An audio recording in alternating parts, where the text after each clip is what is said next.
Hello everyone, welcome back to the channel. र आज हामीहरू कुरा गर्नेछौँ बिटकोइनको बारेमा, बिटकोइनको टिकरको बारेमा आज कुरा गर्नेछौँ हामीहरू।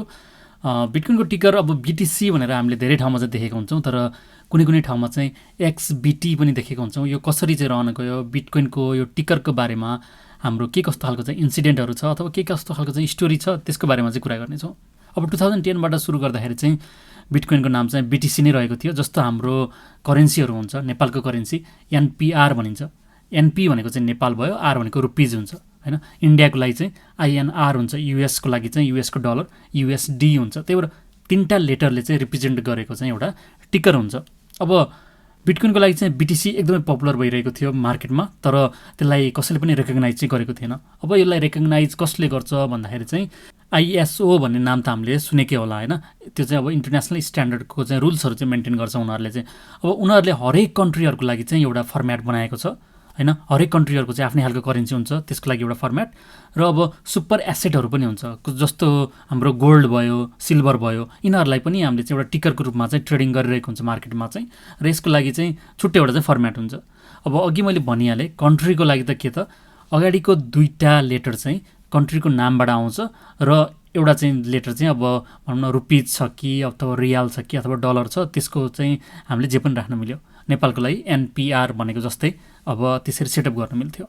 तर अब बिटकोइनको लागि चाहिँ कहाँनिर प्रब्लम आयो भन्दाखेरि चाहिँ बिटकोइनको BTC जुन चाहिँ मार्केटमा पपुलर भइसकेको थियो, हाम्रो 2013तिर आउँदाखेरि चाहिँ अब यसलाई इन्टरनेसनल्ली कसरी रेकग्नाइज गर्ने र ठुल्ठुलो अब इन्स्टिट्युसनहरू हुन्छ लाइक ब्लुमबर्ग भन्ने, जसलाई चाहिँ सुनिराखेको होला सबैजनाले नाम। ब्लुमबर्गको टर्मिनलमा कसरी डिस्प्ले गराउने त, अरू चाहिँ हाम्रो करेन्सीहरू छ, फोरेक्सको ट्रेडिङहरू भइरहेको हुन्छ, त्यसमा कसरी देखाउने त बिटकोइनलाई भन्दा अब BTC राख्दाखेरि चाहिँ किन प्रब्लम आयो भन्दा हाम्रो भुटान भन्ने कन्ट्रीको चाहिँ जुन करेन्सी छ त्यसको पनि अगाडिको दुईटा अक्षर चाहिँ BTबाट चाहिँ सुरु हुने भयो।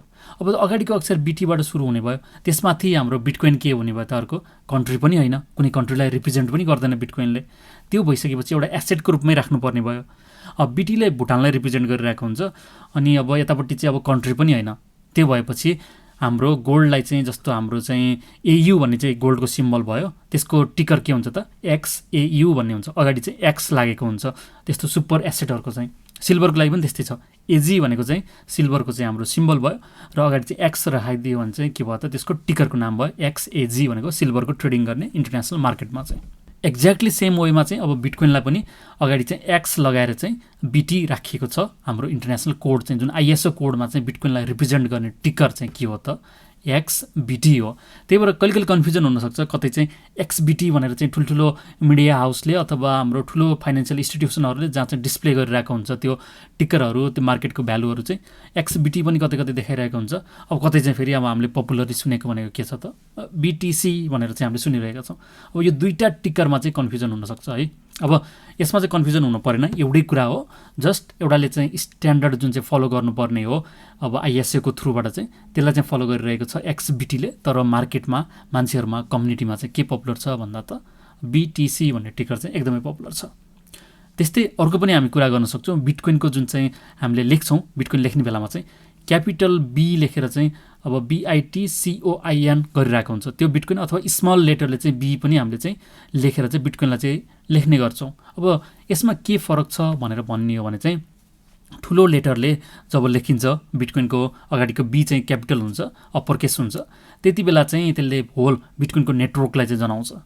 तर बिटकोइन भनेर चाहिँ जब हामीले चाहिँ कुरा गर्छौँ स्मल अथवा लोवर केसको चाहिँ Bले चाहिँ त्यसले चाहिँ के रिप्रेजेन्ट गर्छ, कोइनलाई चाहिँ रिप्रेजेन्ट गर्छ। बिटकोइन्स लेख्दाखेरि जहिले पनि के हुन्छ त अगाडिको चाहिँ स्मल लेटरमा चाहिँ B हुन्छ, तर होल बिटकोइनको नेटवर्क जुन चाहिँ नोड्सको कुरा गरिन्छ अनि जुन चाहिँ कन्सेन्ससको कुराहरू छ सबै प्रोटोकलको लेभलमा हामीले जब रिप्रेजेन्ट गर्नुपर्छ त्यसलाई कहिले पनि हामीले चाहिँ स्मल लेटरले गर्नु हुँदैन, त्यसलाई चाहिँ क्यापिटल लेटर अथवा अप्पर केस हाम्रो ठुलो Bले चाहिँ रिप्रेजेन्ट गरिरहेको हुन्छ। अब यी सानो कुराहरू छ, तर हामीले चाहिँ अब इन्टरचेन्ज गरिरहेको हुन्छौँ लेख्ने बेलामा, बोल्ने बेलामा पनि।